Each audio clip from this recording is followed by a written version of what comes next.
The idiom "once in a blue moon" is commonly used in spoken English to convey the idea of something that happens very rarely.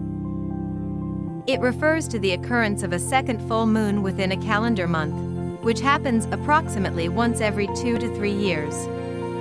Therefore, when we say that something happens once in a blue moon, we mean that it is a rare event or situation that doesn't happen often. If someone says, "I only eat fast food once in a blue moon," they mean that they eat fast food very infrequently. If someone says, "I only see my old friends from college once in a blue moon," they mean that they see their old friends very rarely.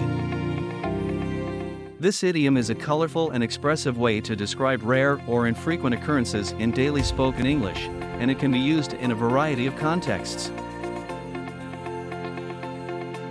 That's a wrap for today. Stay tuned for our next rendezvous, where we'll unravel yet another useful and fascinating idiom.